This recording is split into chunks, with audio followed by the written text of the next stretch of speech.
लिए रुकेगा, करना है जो भी कर ले, ये वक्त जा रहा है, ये वक्त जा रहा है।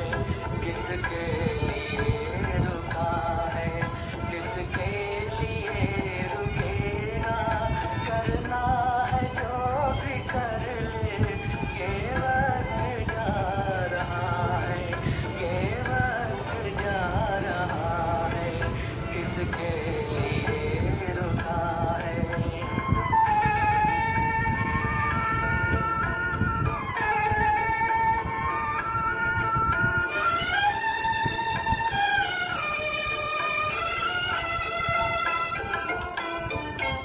पानी का बुलबुला है इंसान की जिंदगानी, दम भर का ये फसाना, पल भर की ये कहानी। हर सांस साथ अपने पैगाम ला रहा है,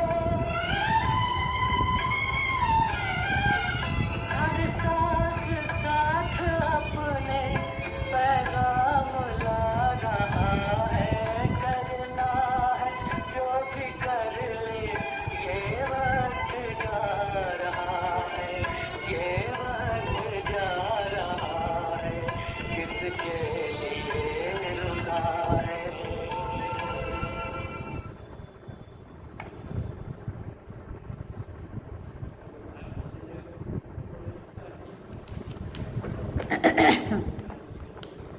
ओम शांति। बाबा गुड मॉर्निंग। आज बाबा के 21 अप्रैल 2023 के महावाक्य हैं।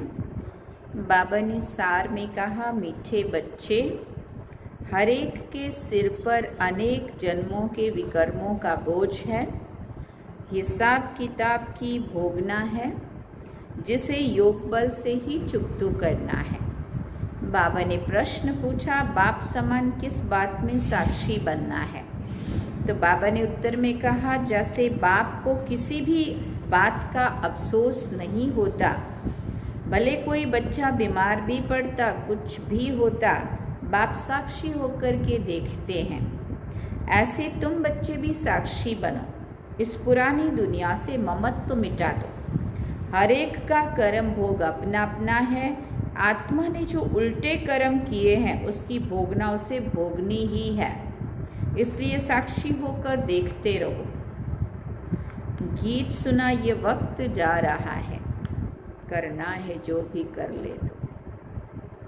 ओम शांति। बेहद का बाप वर्षा लेने वाले बच्चों को समझा रहे हैं कि समय नज़दीक होता जाता है, ये कोई के लिए रुकता नहीं है।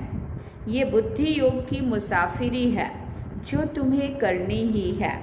ये शादी मुरादी तीर्थ आदि कुछ भी नहीं करने हैं। बाप का ये अंतिम डायरेक्शन है, मीठे मीठे बच्चे, अब जाना है परम धाम। गीता, भागवत, रामायण, महाभारत में जो भी लिखा हुआ है उसकी अब तुम पीठ कर सकते हो। जो बाबा ने पहले सहज राजयोग सिखाया था वो अब सिखला रहे हैं। भक्ति मार्ग के शास्त्रों में और अब प्रैक्टिकल की बातों में कितना रात दिन का फर्क है।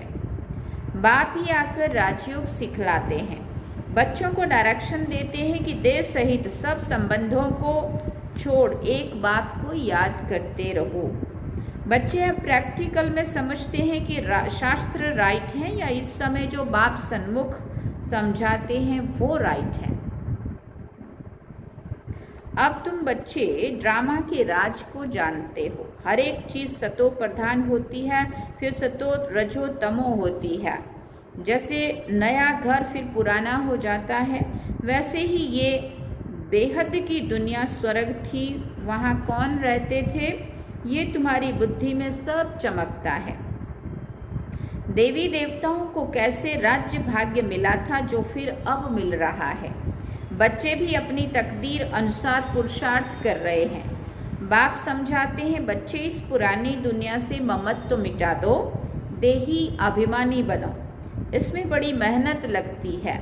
निरंतर उस बाप को और सुख धाम को याद करना है। बाप को कभी कोई बात में दुख नहीं होता है। साक्षी होकर देखते हैं। बच्चे कभी बीमार पड़ते, रोगी बन पड़ते हैं तो क्या शिव बाबा को अफसोस होता होगा?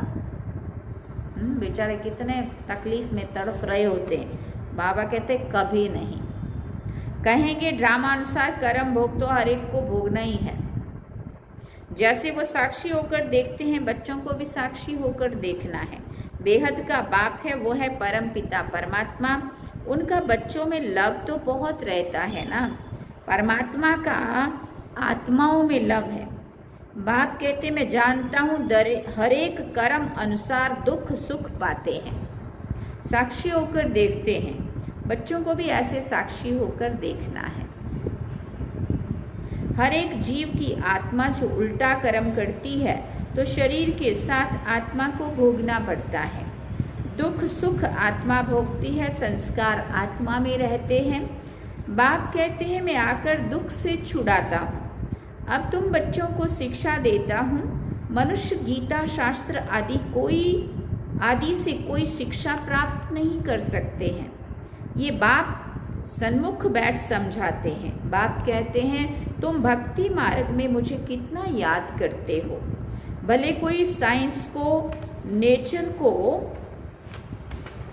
मानने वाला है, फिर भी किसी न किसी समय उनके मुख से भी हे परमपिता परमात्मा, ओ गॉड फादर जरूर निकलता होगा। कोई लोग भगवान को नहीं मानते हैं, नेचर इज गॉड ऐसा ही माना समझते हैं। तो भले कोई कितना भी किसी नेचर को भी मानता होगा तो भी वो कभी ना कभी तो उसकी अंतरात्मा से हे भगवान, हे ईश्वर, ओ परमात्मा, हे गॉड, ऐसा कुछ ना कुछ निकलता ही है। सब भक्त बाप को जरूर याद करते हैं। बाप सब कुछ करके बच्चों को सुखी बनाए, खुद छिप जाते हैं। बाप आते ही एक बार हैं। कहते हैं ड्रामानुसार मुझे संकल्प पूछता है कि अब मैं जाऊं। शरीर का आधार जरूर लेना पड़े। जैसे आत्मा बिगड़ शरीर बोल नहीं सकती है, गर्भ में बच्चा बनता है, फिर बड़ा होने से बोलना सीखता है। बाप तो आते ही बड़े शरीर में है।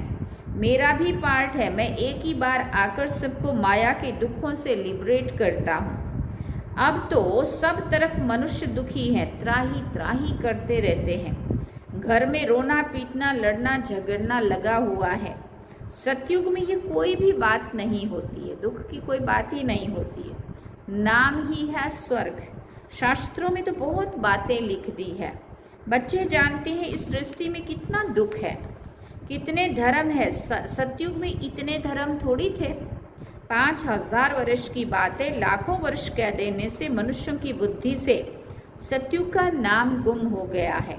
5000 वर्ष पहले मैं आया था, आकर अनेक धर्मों का विनाश कर एक सत्य सनातन धर्म की स्थापना की थी। बाकी जो भी इतने मनुष्य हैं सभी का विनाश होना है। इसके लिए ही ये महाभारत लड़ाई है। गाया हुआ है महाभारत लड़ाई में विनाश हुआ था। ये सब धर्म वाले, ये सब धर्म विनाश हो जाएंगे। जो देवी देवता धर्म के हैं उनको मैं आकर पढ़ाता। मेरा पार्ट है। मनुष्य भी जानते हैं कि अभी बहुत दुख है। मैं भी जानता हूँ मनुष्यों को बहुत दुख है। घर में रोना पीटना लगा हुआ है। बच्चे धन के लिए बाप का खून करने में भी देरी नहीं करते हैं। इतनी गंदी दुनिया है। बाप आकर बच्चों को स्वर्ग का साक्षात्कार कराते हैं। शिव बाबा कहते मैं आया हुआ हूँ बच्चों को स्वर्ग का, विश्व का मालिक बनाने। कोई मेहनत नहीं कराता हूँ। योग बल से विकर्मों को भस्म करना है। विकर्मों का बोझा सिर पर बहुत है। बीमारी खांसी आदि होती है, ये जन्म जन्म के हिसाब किताब की भोगना है। अब जगत अम्बा जगत पिता है, उनका कितना नाम वाला है ना। पूजा हो रही है। मनुष्य थोड़ी जानते कि जगदम्बा अंतिम जन्म में कौन थी। जगदम्बा अंतिम जन्म में कौन थी ये तो लोग नहीं जानते ना। ये तो हमें पता है जब हमें समझ मिली कि यही मम्मा जगदम्बा सरस्वती है जो पहले जन्म में श्री लक्ष्मी है, अंतिम जन्म में जगदम्बा है जिनको हमने मम्मा कहा। अब जगत अम्बा, जगत पिता का प्रैक्टिकल में पार्ट चल रहा है, तो इनको भी देखो सब जन्मों का हिसाब किताब चुकतू करना पड़ता है ना। पता है ना, मम्मा को भी कैंसर हुआ था 45 की एज में। मम्मा छोटी उम्र में ही मम्मा का भी कैंसर से ही जाना हुआ। तो बाबा कहते देखो ये भी क्या है, हिसाब किताब है, चुकतू सबको ही करना पड़ेगा। इतना योग लगाते हैं, सर्विस करते हैं, फिर भी कर्म भोग ऑपरेशन आदि कराने पड़ते हैं। जन्म जन्मांतर का है ना, क्योंकि किस किस जन्म में क्या क्या हम करते आए थोड़ी पता है ना। द्वापर युग में जब से राजा महाराजाएं बनने लगे तो राजा महाराजाओं ने तो दुख कष्ट बहुत दिए हैं जनता को। इसलिए बाबा कहते हैं ये सब जो क्या है अभी अंतिम जन्म है, तो सारा हिसाब किताब चुकतू करना है। उस सन्यास और इस सन्यास में बहुत फर्क है। वो तो घर बार छोड़कर कफनी पहनकर सन्यासी बन जाते हैं, हम तो पुरुषार्थ करते रहते, जब अंत आएगा तब हमारा पूरा सन्यास होगा।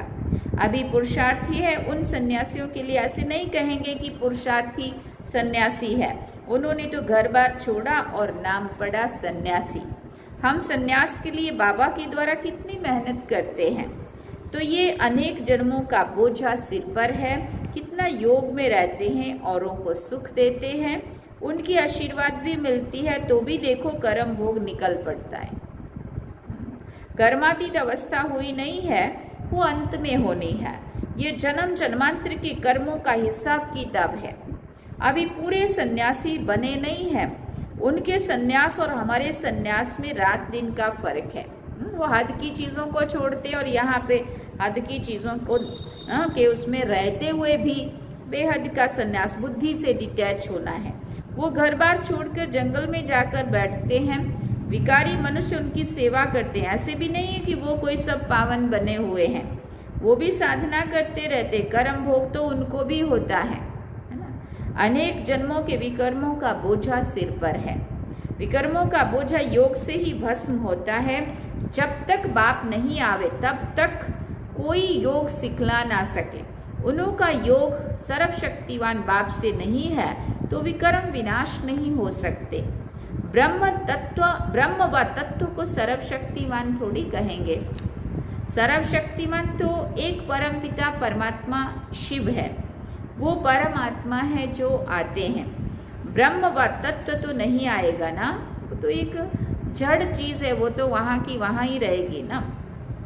तो बच्चों के सिर पर भी पापों का बोझा बहुत है, बहुत मेहनत करनी है विकर्म विनाश करने के लिए। विश्व का मालिक बनना है, सिवाय बाप के कोई बना ना सके।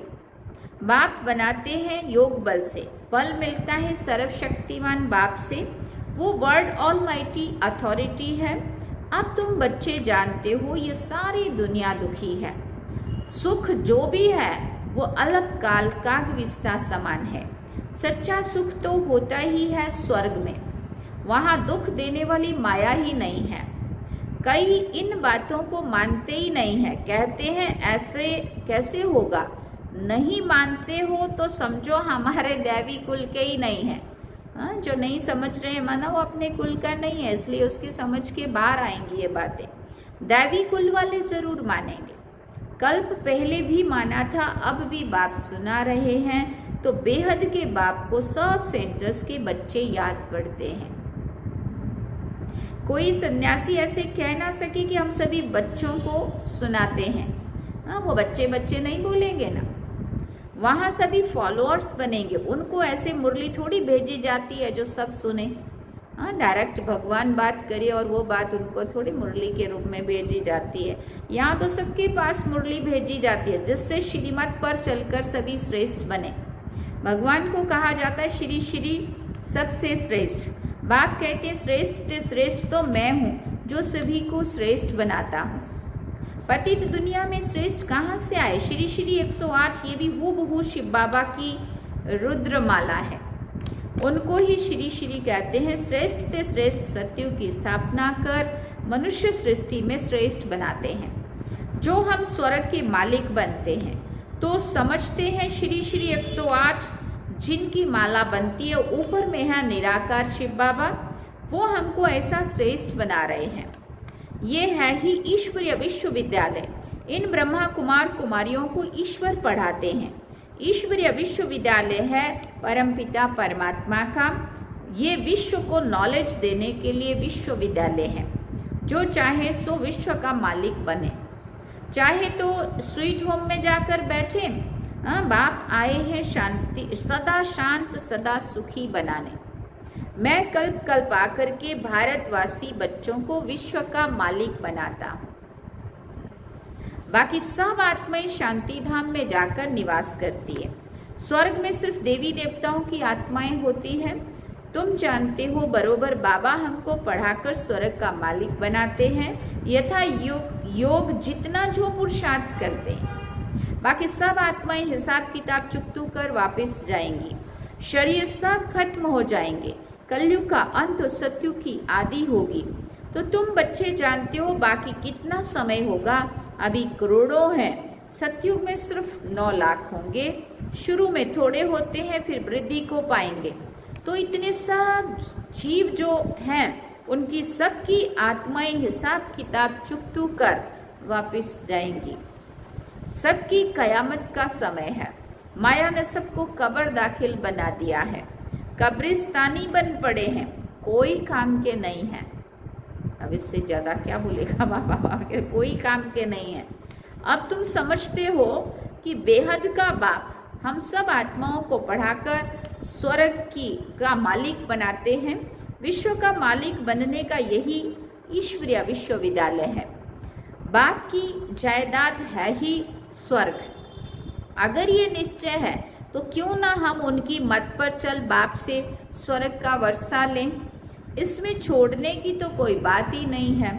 विकारों को छोड़ना है सो तो अच्छा है ना। अब छोड़ने को भी वो बात जो अपने काम की नहीं है, कचरा पट्टी फेंक दो बोले तो हमको नहीं फेंकना है, घर में ही रखना है, तो उसको तो रोज झाड़ू लगाते हैं ना। फिर कितना अच्छे से साफ करते और कचरा वाला आता है आवाज लगाता हुआ, बहन कचरा, तो रोज बार बाल्टी में रखा हुआ रहता है, ले जाता है कचरे वाला। तो जो नई काम की चीज़ है वो तो फेंकने में ही जाती है ना। तो बाबा कहते हैं तो ये तो अच्छी बात है ना कि कचरा पट्टी जो यहाँ नई ज़रूरत है वो फेंकना ही है, देना ही है। तो अच्छा है ना। बाबा हम क्यों नहीं पवित्र रहेंगे, क्यों नहीं छोड़ेंगे। 5 विकारों का संन्यास करने से ही हम चक्रवर्ती राजा बनेंगे। बाप कहते हैं अब मरना है, जरूर निर्वाण धाम में जाना है, तो क्यों नहीं कमाई करनी चाहिए। फिर बाबा ने कहा और धर्म वाले भी आकर लक्ष्य लेंगे। बाबा ने कहा है जिस भी धर्म की आत्मा है, लेकिन यहाँ से ही उस अपने धर्म में भी उनको ऊंच पद जो पाना होगा ना, वो भी ताकत यहाँ से ही उस आत्मा को लेनी है, तो वो भी आएंगे। बच्चों ने साक्षात्कार किया है। इब्राहिम, बुद्ध, क्राइस्ट आदि की आत्माएं आती है सलामी भरने, लक्ष्य लेने, क्योंकि उन्होंने अपना जाकर के फिर इतना समय तो ऊपर रहेंगे, फिर ऊपर से जैसे ही वो उतरेंगे अपने धर्म की स्थापना अर्थ, तो वो जो आत्मा में ताकत है वो ताकत भी धर्म स्थापन करने की ताकत भी बाबा के यहाँ से ही वो आत्माएं लेके जाएंगी। तो बाबा ने कहा बाकी नॉलेज नहीं लेंगे। हाँ, कोई ब्राह्मण कुलभूषण होगा तो उठ पड़ेगा। ब्राह्मण कुलभूषण बनने बिगड़ देवता कुलभूषण बन ना सके। ब्राह्मण बने फिर देवता बने, देवता ही क्षत्रिय वैश्य शूद्र बनते हैं। ये वर्ण का चक्र लगाते रहते हैं। श्री लक्ष्मी नारायण जो बर्थ पाउंड थे, उन्हों को भी 84 जन्म पूरे करने, एकदम जो हीरे जैसे थे। उन्होंने भी देखो आदि मध्य अंत का पूरा चक्र लगाया। सो अगर निश्चय हो जाए कि बेहद के बाप से जरूर वर्षा लेना है, जिससे आधा कल्प सुख पाते रहते हैं, तो क्यों नहीं पुरुषार्थ करेंगे, है ना। छोड़ने की तो बात ही नहीं है। वो सिंध का पाठ था। कुछ लोगों ने घर छोड़े हैं ना, वो तो शुरू की बात थी, और वो भी वो अत्याचार करते थे और बाबा ने स्थापना करनी थी, इसलिए शुरू में कुछ तो ग्रुप निकालना था ना बाबा को भी। वो सिंध का पाठ था। लिखा हुआ है श्री कृष्ण ने भगाया, गौएं चराते थे, भगाया तो क्या गाली खाने के लिए। बाबा कहते भगाया पटरानी बनाने के लिए, गाली खाने के लिए थोड़ी। कितना ऊंच पद, आज कहाँ से कहाँ पहुंच गए बच्चे वो, जिन्होंने बाबा को उस टाइम अपना बनाया। तो ये तो योग भट्टी बननी थी, तपस्या कर सर्विस के लायक बनना था। अब तो कोई मुश्किल सर्विस करते हैं। सो तुम प्रैक्टिकल अनुभवी हो, तुम समझते हो शिव बाबा हमको विश्व का मालिक बनाते हैं। वो भी काम करते हैं। परमपिता परमात्मा स्वर्ग का रचयिता है, तो ज़रूर यहाँ आया था। अभी भी कहते हैं मैं स्वर्ग की स्थापना कर रहा हूँ, तुमको पढ़ाता हूँ, समझाते बच्चों को है। अच्छा, मीठे मीठे सिकिल दे बच्चों प्रति माता पिता बाप दादा का याद प्यार और गुड मॉर्निंग। रूहानी बाप की रूहानी बच्चों को नमस्ते। हम रूहानी बच्चों की रूहानी माता पिता बाप दादा को दिलवा चांद सिकवा प्रेम से याद प्यार, गुड मॉर्निंग, नमस्ते, थैंक यू बाबा, शुक्रिया बाबा। अब धारणा के लिए मुख्य सार है। पहला पॉइंट, सिर से अनेक जन्मों के विकर्मों का बोझा उतारने के लिए सर्वशक्तिमान बाप की याद में रहकर बल लेना है। दूसरी बात, सर्व को सुख दे आशीर्वाद लेनी है। श्री श्री की श्रेष्ठ मत पर चल पूरा संन्यास करना है। इस कयामत के समय में सबसे बुद्धि योग तोड़ देना है। वरदान में बाबा ने कहा, मास्टर नॉलेजफुल बन 5000 वर्ष की जन्म पत्री को जानने वाले स्वदर्शन चक्रधारी भव। जो अभी स्वदर्शन चक्रधारी बनते हैं वही भविष्य में चक्रवर्ती राज्य भाग्य के अधिकारी बनते हैं। स्वदर्शन चक्रधारी अर्थात अपने सारे चक्र के अंदर सर्व भिन्न भिन्न पार्ट बजाने वाले, भिन्न भिन्न पार्ट को जानने वाले। आप बच्चे विशेष इस समय 5000 वर्ष की जन्म पत्री को जानकर मास्टर नॉलेजफुल बन गए। सभी ने ये विशेष बात जान ली कि इस अंतिम जन्म में हीरे तुल्य जीवन बनाने से सारे कल्प के अंदर हीरो पार्ट बजाने वाले बन जाते हैं। स्लोगन में बाबा ने कहा, अपने साथियों को भी बाप के संग का रंग लगाओ तो उनके संग का रंग आपको नहीं लगेगा। अपने साथियों को भी बाप के संग का रंग लगाओ तो उनके संग का रंग आपको नहीं लगेगा। अच्छा, ओम शांति। सार में बाबा ने कहा, मीठे बच्चे, हर एक के सिर पर अनेक जन्मों के विकर्मों का बोझ है, हिसाब किताब की भोगना है, जिसे योग बल से ही चुकतू करना है। इसलिए बाबा योग के ऊपर इतना जोर देते हैं, क्योंकि आत्मा उसी से साफ होंगी, विकर्म विनाश होंगे और रोग कष्ट दुख जो भी है वो, चाहे मानसिक त्रास या चिंताएं या फिर टेंशन डिप्रेशन, ये भी क्या है, मानसिक रोग हैं, ये भी एक कर्म भोगना ही होती है। चाहे तन के रूप में, मन के रूप में, धन के रूप में, जो भी कहीं से भी हमें जो भी तकलीफ आ रही है, तो बाबा कहते हैं वो सारा चुकतू करना है तो योग बल से ही होगा। और गीत सुना, ये वक्त जा रहा है, करना है जो भी कर ले, ये वक्त जा रहा है। ओम शांति। अभी हम चलते हैं बाबा की याद में।